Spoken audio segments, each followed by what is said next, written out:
Hello and welcome to Inside Music. As always, I'm your host, James Shotwell, and it's great to be with you again.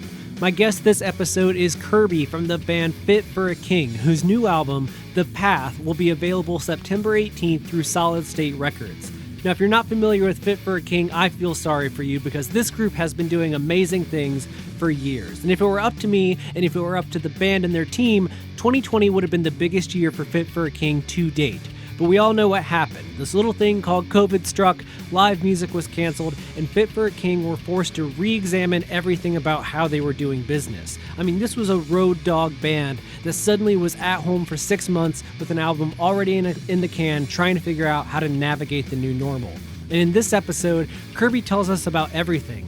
What the band's been doing, their upcoming live stream event on September 10th, recording music videos, pushing themselves to be different, and everything he hopes comes out of the success of The Path. Now, I think that Fit for a King is one of the most exciting bands because they're constantly pushing themselves to go further and do more without having gigantic budgets and without having major promotion, and it seems like the rock community is embracing them, and I hope you will as well. Before we get to the episode, let me tell you that this episode of Inside Music is brought to you by Haulix. It's the world's greatest music promotion platform, and you can join today absolutely free by visiting Haulix.com. That's Haulix.com. But right now, just sit back, relax, and enjoy this episode of Inside Music.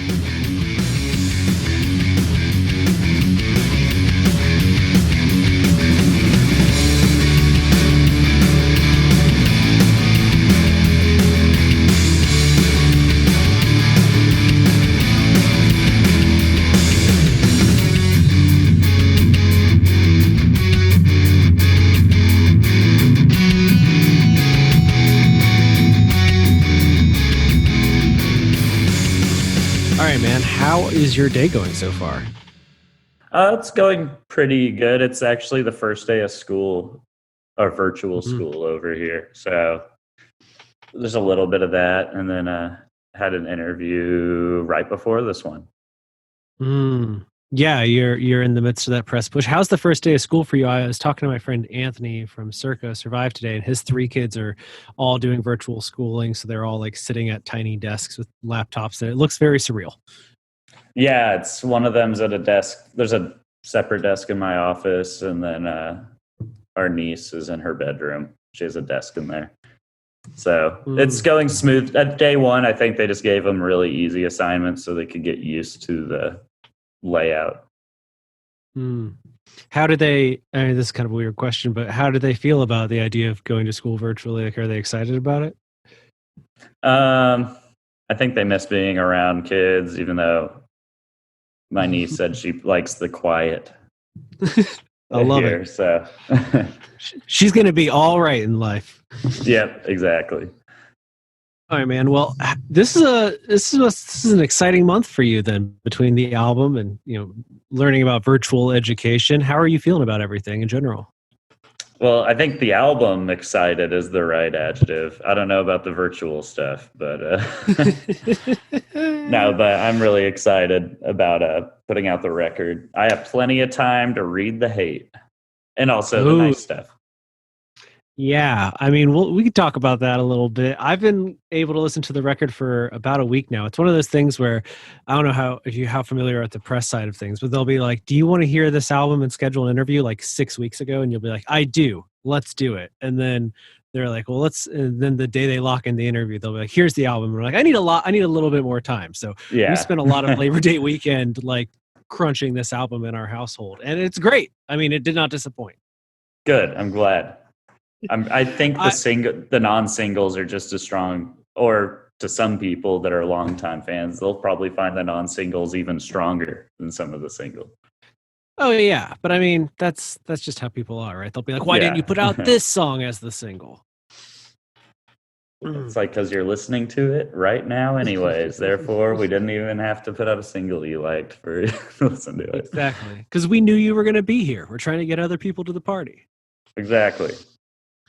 I've been tweeting about this a lot this year, but I know it's a crazy year for you guys. But on the fan side of things, I tweeted a few times now. I'm like, this is the only year in recent memory where I haven't had 3 opportunities to see Fit for a King by September, and it's very frustrating. Mm-hmm.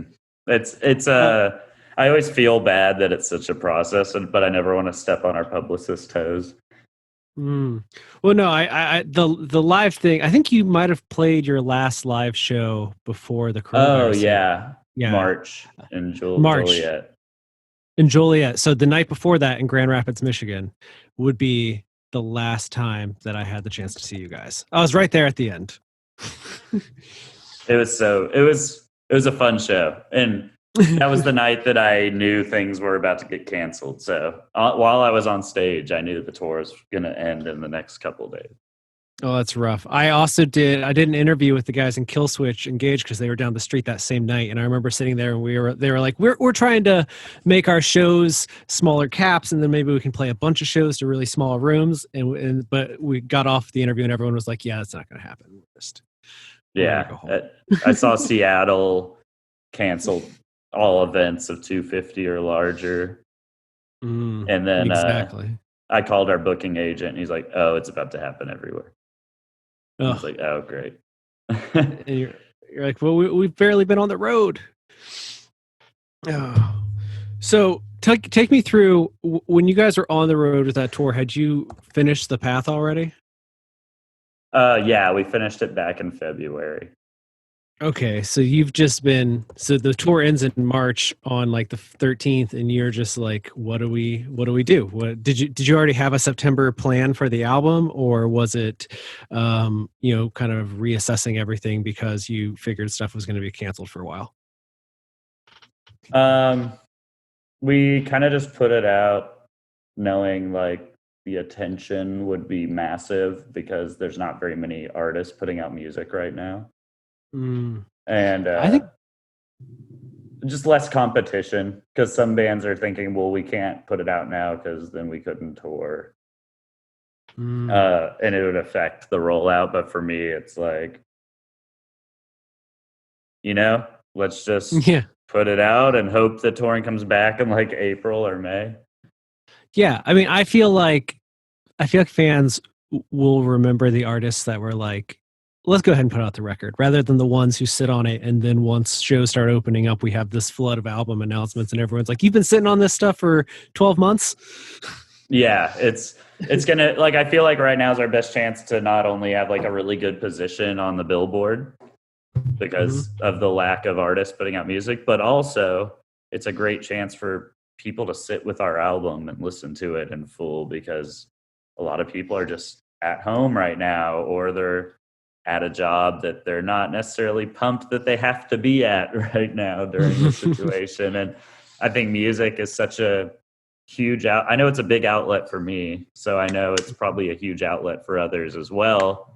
And if we can put out an album that's a pretty positive album lyrically, I think that's the least we could do to help out people as well as ourselves. Yeah. It's true, and people will have a chance to sit with it. You guys unintentionally fell into this amazing month for heavy music, where I feel like if people just love heavy stuff, they get the Manson album this week, they get your album next week, and then they get the Deftones the week after that. And it's like you couldn't ask for a better position. You get a full week before the Deftones hits and steals the rock conversation.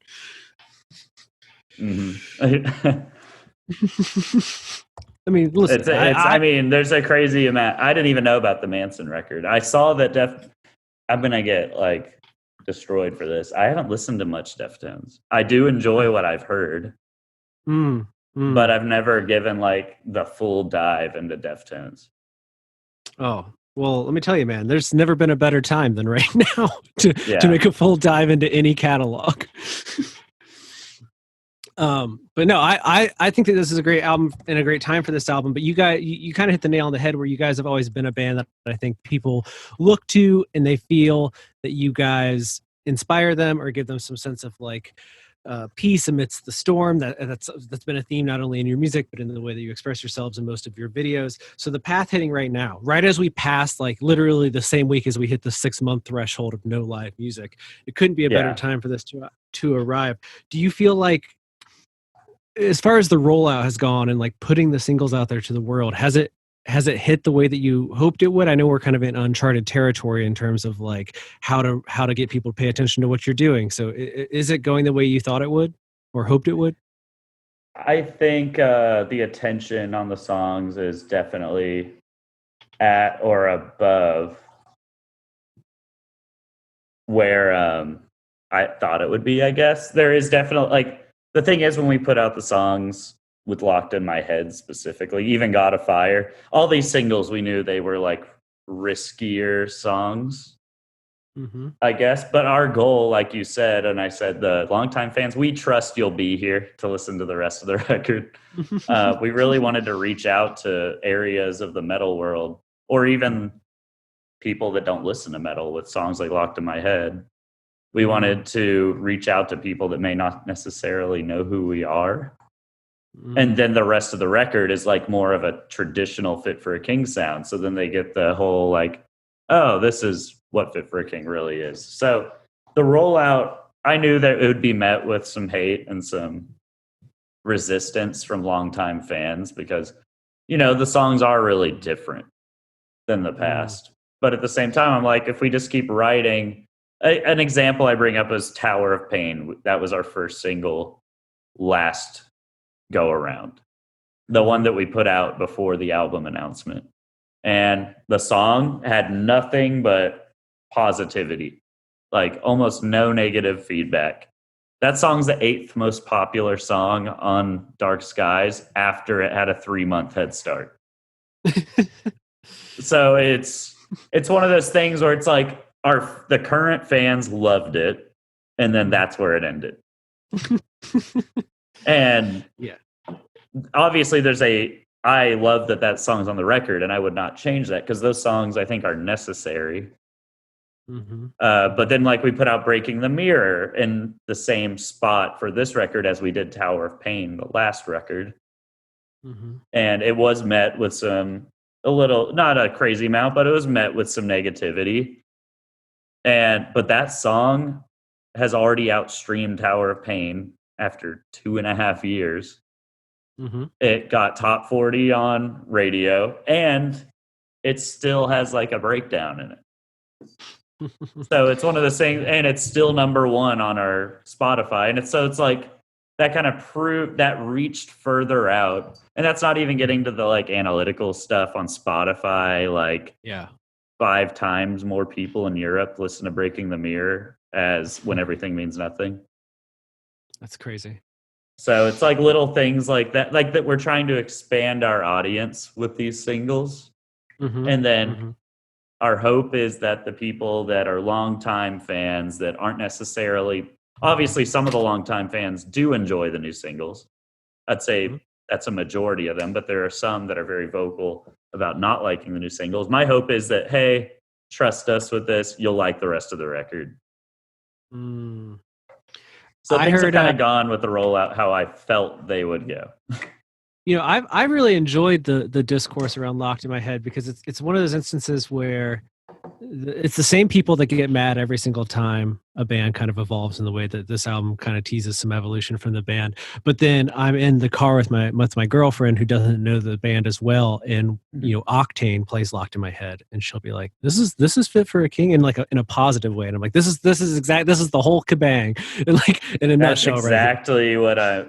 what I've tried to tell people is Locked in My Head is like a starter metal song. Exactly.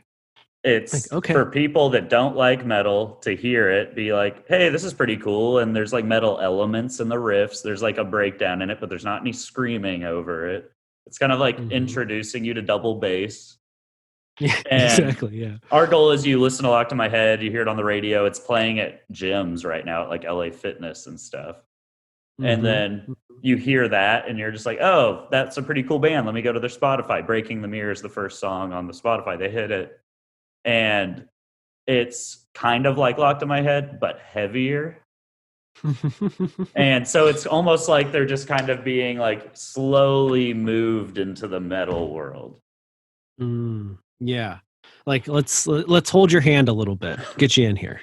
Yeah, because like if you show your wife's not a metalhead, I take it.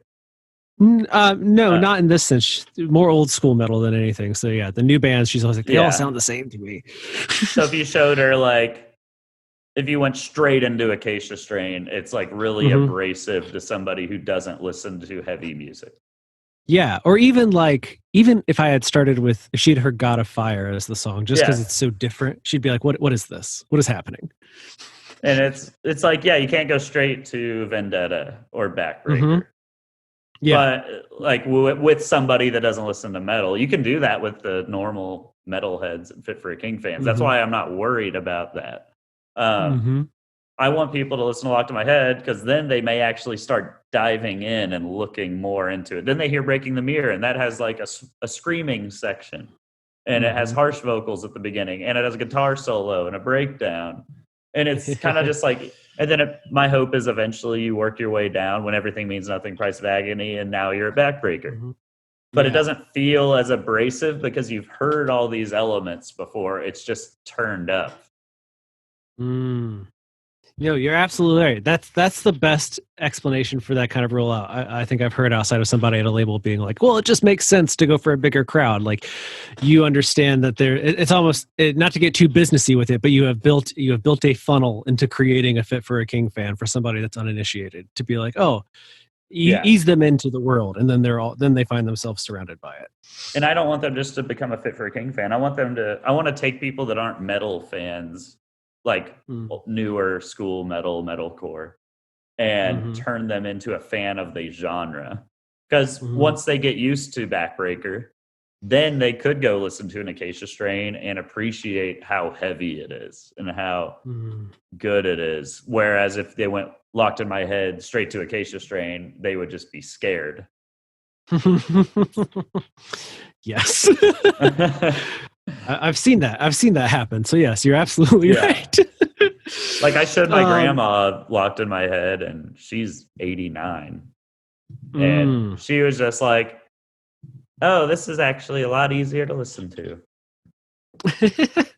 So this is what you do. I Yeah. understand now. I love it. I love it. Go a little bit more mass appeal without abandoning the base. That's everyone's dream, I think, with each subsequent release. Yeah, exactly. And I even say Locked in My Head is like pretty metal still. It's just like metal rock. Yeah, it's weird how people get upset about that. Like, how dare you? How dare you It's not a change? pop song. No, it doesn't even have. Yeah, it has all of the elements of the band minus the screaming. But if you played it for me and asked me who it was, I would still say it sounds like a Fit for a King song. Like, it's not. Mhm. I don't feel like you abandon what people would expect from you, unless they're like, I only know Backbreaker, and this is not that. It seems like there's some people on that train. And you know what? I appreciate them. And that's why we keep writing heavy songs on the record. Spoiler alert: the rest of the album is fairly heavy. Yeah. It's pretty heavy for anyone that hasn't heard it yet when you were listening to this. I'm curious. I talked to you guys last year when you were touring. One of your tours last year. I don't even remember what time it was. It had to be about a year back from now, and I'm curious.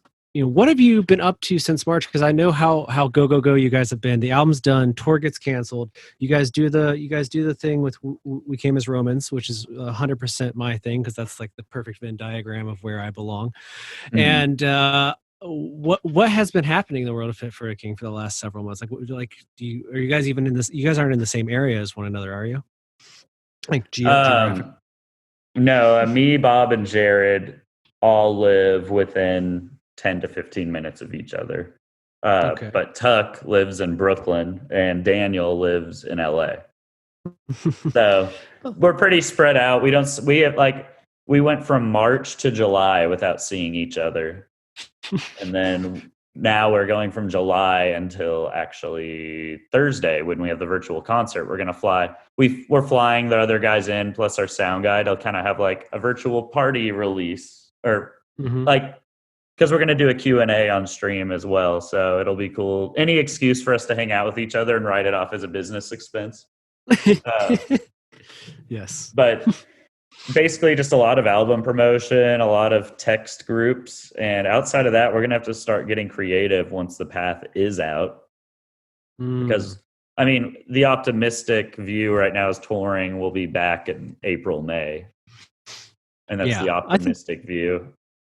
Yeah, I mean, that seems pretty pretty reasonable. My partner, she works for Live Nation, so I'm privy to all their talks, and it used to be like we'll be back by spring. Then it was like summer.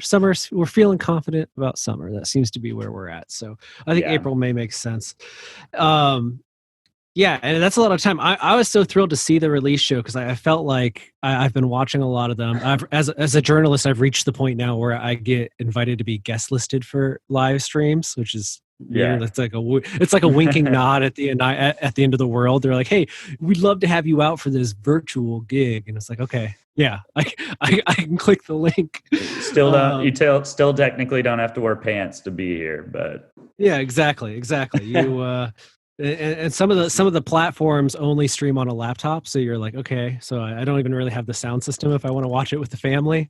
We're gonna just huddle around the laptop in bed and watch the 10 p.m. stream so that it can be in the right time zone around the world. yeah. Tell me about your decision to do this, because I feel like as soon as I saw the album announcement, I assumed that you guys would do one because you're known for your live show, and especially after seeing the most recent video with all the visuals, the way you made it work without being able to go out into the world like you might for other videos. I was like, these guys are going to go virtual at some point. Was this like all like when did you start kicking around the idea, and how have you been kind of working it out without all being together? I'd say back in June, or actually in May, we started planning it out. And I talked to our manager and stuff, like saying we need to go big. I don't want to just do what other bands are doing, where they just, plug in, play, production's okay. Like, Mm-hmm.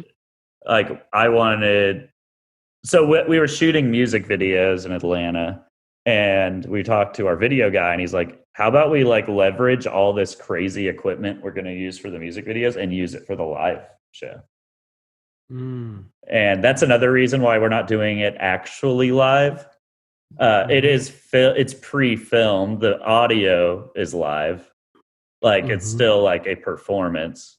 But there's like 5 camera guys. There's those massive LED screens, which cost. So we spent like $13,000 or $14,000 for the video. Wow. And we're doing the concert completely free. That was something we always said we wanted to do, because at the end of the day, it's here to promote the album. And we're taking donations. So, obviously I'd love for the donations to cover the expenses, but that's not what this event was all about. I mean, we're selling merch, like we have a virtual merch table for the show. Yeah, of course. And obviously we would like to make the money back, so we're going to try. Like, I think that's pretty reasonable. But we just wanted to go big with it, and pre-recording was the best way to go big with it, because now we could bring in crazier cameras with more camera guys, do crazier production, and then make it perfect. And on top of that, scheduling conflicts with everybody in the band, because my niece and nephew live with me. Bob has 3 children, and now schools are virtual. It was their summer break. So it was kind of like we just had to find a week that it worked, and also get the music videos done, because like I said, it's hard to get us all together right now. Especially if it's like especially when it's a thing that's not making money. Because we have to take that week off of work. And so it's like, not only are we going out to do this thing in another state, but we also need to take this week off. So it's like getting everybody off work free, and kids are taken care of. But we knew we wanted to do it, and that's why we're like, hey, why don't we just knock it all out while we're also doing our music videos, and we'll just be gone for a week, so we're not just like leaving home randomly throughout the summer. And yeah, we got to think of some other cool stuff to do with concerts between the Path release and the next time we're able to tour. We've kicked around the idea of like concert series where we play albums all the way through, and we limit the capacity to each one. Ooh, yeah. Okay. I like that. Kind of like what Under Oath did with the Observatory series. Yeah, like maybe our album from 2011, our independent album, will record that as a live set and only allow 500 people to enter. But if you enter, you get a signed vinyl and a shirt included with the ticket price. Stuff like that where it might be more expensive, but it's really exclusive. Mm-hmm. And Mm-hmm. but that's one of those things you have to kick around, like how much would it cost, because we also want the production to look great. And we have 6 albums, so it's a lot of songs to learn. You have a lot of songs, and you guys have, for better and worse in some cases, set the bar for quality so high that like you can't come through and do like a basic stream because people are like, this band has set the bar too high for me. Exactly. And if we're charging like a premium for an exclusive event, the event has to look really good so people feel like, ooh, I got my money's worth out of this. Yeah. Yeah, I've watched so many live streams, and it is funny how quickly we went from being like, oh my god, at least I can watch a live stream, to now I watch it and I'm like, the mixing on this is really weird, or like these guys are just in their garage doing it, and while I respect getting to see them, it's like, but was this worth $20? I don't know. It's like Yeah. we became It's like snobs if on you did live it for streaming very free, it would be quickly. one thing.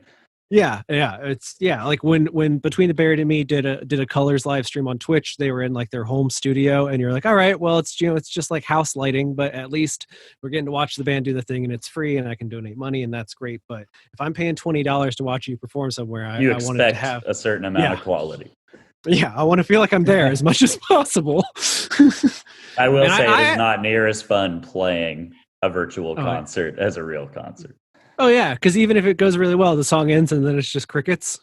Yeah.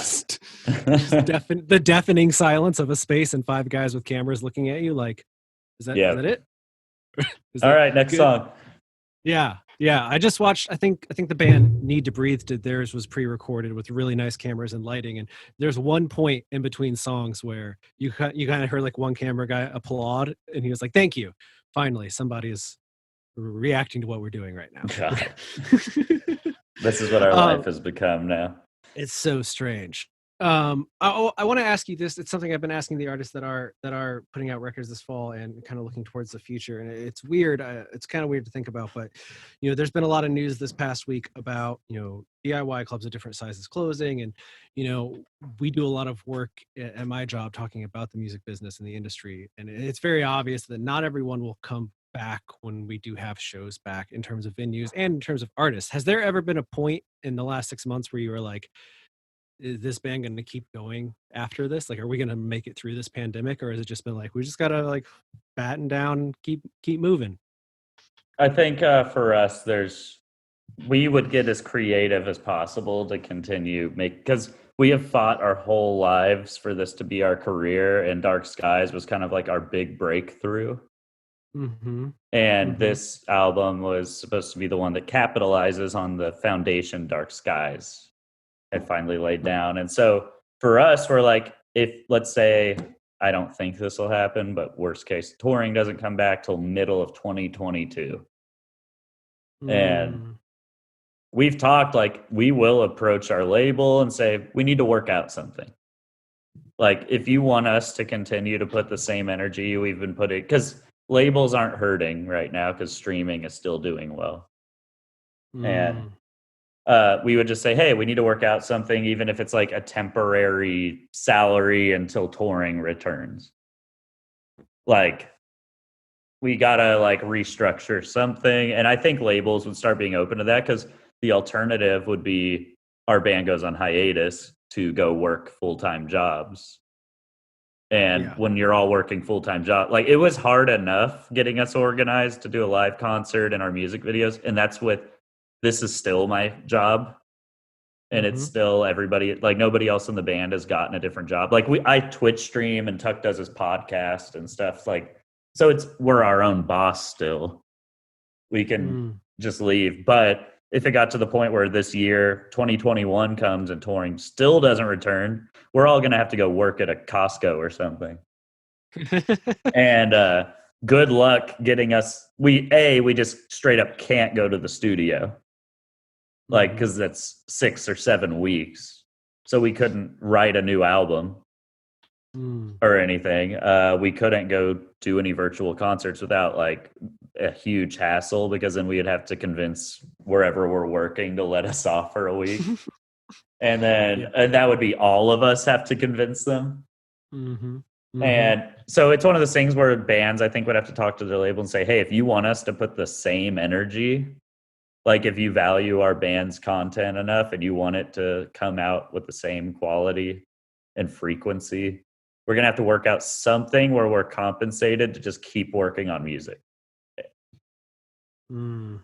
I think that's a good attitude to have. You guys, I assumed before I even asked, because you guys strike me as a band that's like, we'll go to great lengths to make sure we can keep doing this, especially because especially with that headlining tour that got cut short, it did feel like this is the year where things are going to go up one more level rolling into this album. So it does feel Yeah. like you almost like an arrested development for bands in a way, where it was like, oh crap, we're on pause. And when we come back, hopefully we'll hit the ground running, because you put out an album and you won't be in what I assume will be an avalanche of material put out around March, April of next year, when everyone's like, okay, now. And I feel like if touring does come back, things are just going to pick up at an even crazier level, because I think as much as the bands miss touring and miss seeing their favorite bands, I think fans miss it equally, if not more. Because for a lot of people, it's an outlet. And so I'm not as worried about, like, because we were making huge strides with Dark Skies. Our headliner, 5 days in, the last show had a sold out crowd of 1,000 people, and we had never done that before. And we still had like 8 shows left on the tour or something that we're going to do 1,000 to 1,500 people. And we didn't get to ever see it actually happen.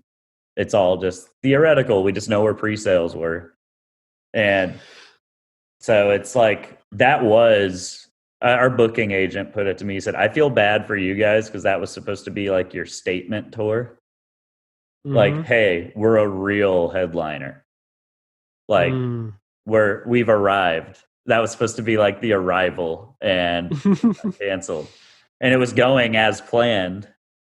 And but I'm not super bummed yet, because I feel like we can pick right up where we left off with that, if not in a larger way, just because the built up demand for live shows is going to be crazy. Yeah, and this is also where you benefit from all the years previously where you guys would do 100+ shows a year, because now people, like I said earlier, like there's a point this year where I realized, I was like, I haven't seen Fit for a King 2 or 3 times already, and it's September. Like, what's happening? And it feels weird. It feels weird. Yeah, you guys, and coincidentally, We Came as Romans, because I live in Michigan, are bands that I see 3 or 4 times a year, and it's like you can almost set your every season you'll get one chance to see these bands, and we are 3 seasons of the year, and I've only had one chance. So now I'm like, come on, need the next one. Yep. It sucks that it probably is going to be over a year till we play again since the last show. I know. Does it boggle your mind a little bit to think about, like, you guys probably won't even start practicing for another tour until about the time the last tour ended? Yeah, like, and even just thinking about, like, what is my voice going to be like? Like, I can practice at home and record stuff, and I have been, but nothing replicates a live show, and nothing replicates how hot it is in the venues. Yeah, well, you need a sauna at your house to just work on it. I guess so. Well, let's go over a few of the things real quick. So the Path is out on the 18th of this month for Solid State. It's I love it. It's a great record. It's not really something we have to review, but it is really good. I do want to talk a little bit about the artwork, just because it differs so much from the last couple of records. And then you guys have the live stream is this Thursday, right? Correct. At 8 p.m. Eastern. 8 p.m. Eastern. Reasonable hour for everyone to watch it. Don't have to stay up late, and it's free on Twitch. And you guys are there's pre-orders for the album that haven't merch, but you guys are doing exclusive merch for the stream as well. Correct. We're doing actually a tour shirt. Love it. I've bought like 3 this year. Yeah, not very many dates on the back, but we just put the Masquerade Atlanta, Georgia like 50 times. That's great. I mean, hey, it's a beautiful venue. It deserves that much praise. I love the Masquerade. Oh, it's one of the best. And then hopefully more from you guys in the fall. But To take it back to the path before I let you out of here, tell me a little bit about the choice for the cover, because it does, like when I saw it for the first time, that was the first sign to me that this album was going to do something a little different, because aesthetically it's different than everything, all the other albums. So the album artwork we talked about in the studio, we're like, I really want to do artwork that is kind of in the vein of They're Only Chasing Safety, where it's just a picture. It's not a drawing or anything, and there's no text. That was something that was big for me.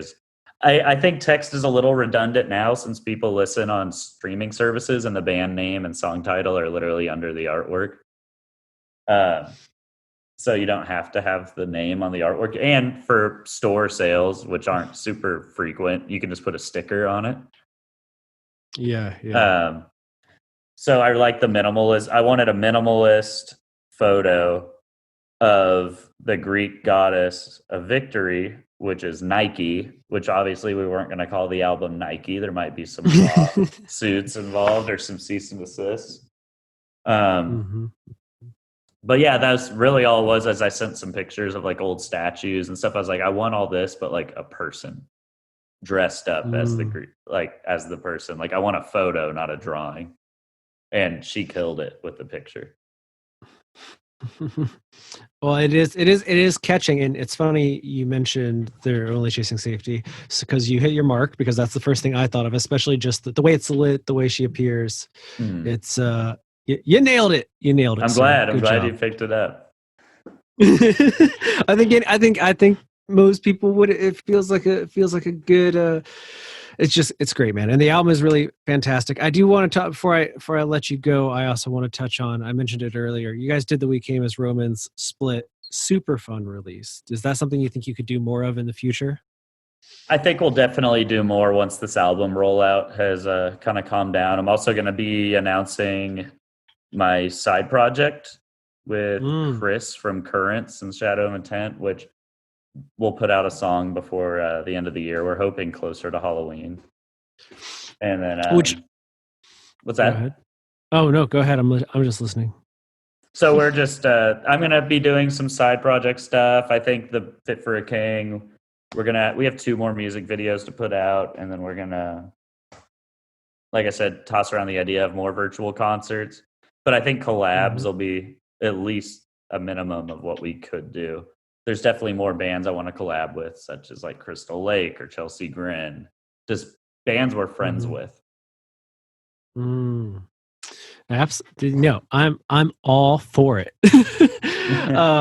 Last thing I wanted to touch on, you did hit on your side projects, but I was curious, have you felt particularly creative the last few months? Like, since the album was done before you guys even left tour, you've had these last 6 months, you're sitting on an album with Fit already, so I assume that you're not like, let's immediately write the next record. So how have you felt very creative? Have you been constantly making new stuff behind the scenes? Honestly, none of us have been feeling super creative. I think it's because the general mood is anxiety. Yeah. And being anxious, just not because everything is so unsure. And having no heart, like I would almost rather be told, hey, touring's not going to start again until 2022, but it's 100% going to start. Like I would rather hear that almost than like just have zero clue and just be guessing constantly. And I think anxiety's not a great, for me at least, is a bad mood to be in for writing. I think being sad or happy or whatever seems to be more helpful, or angry. But anxious just has been weird. I just sit here with my legs moving and staring at a screen, and every second I can't come up with something, I just get more anxious. Yeah. No, that is a fair way to feel, sir. Lastly, this is something I talked to you about last year. You won't remember this, but we had a good laugh about it. Making videos for this album, was it upsetting to not be able to set anything on fire, flood anything, do anything with the elements in a big, crazy way? Because at least based on Locked in My Head, it seems like you're doing a lot of LED screens type stuff. Did you have any big video ideas that you didn't get to actualize because of what happened? No, but there is going to be fire in the video for The Path. Okay, a little teaser So there. we're not setting anything on fire. It just involves flamethrowers, Fair. basically. Flamethrowers. I love it because you guys are a band that makes really great videos, and it's not unusual to see you put yourselves in a place that's either a very physically uncomfortable place to be to make a really good Yeah. video. So I was curious if the path gave you an opportunity to do some of that. Nothing as miserable as when everything means nothing, but still really hot. All right, man. Well, I appreciate you taking so much time to talk to me today, and making this happen on relatively short notice. I know that you're in the middle of a press day, so I assume that you have more people to talk to after me at some point. Actually, you're the last one today, but I have Woo. the kids' caseworker coming in 15 minutes, so it never ends. It's either press or something with the kids, or having to do a call with my manager. It's always something. Well, I apologize for the 25 times you're going to have to answer why, how the pandemic has changed the band, and what you think about live music. Hey, it's okay. I'd rather talk to someone. I've just been stuck here.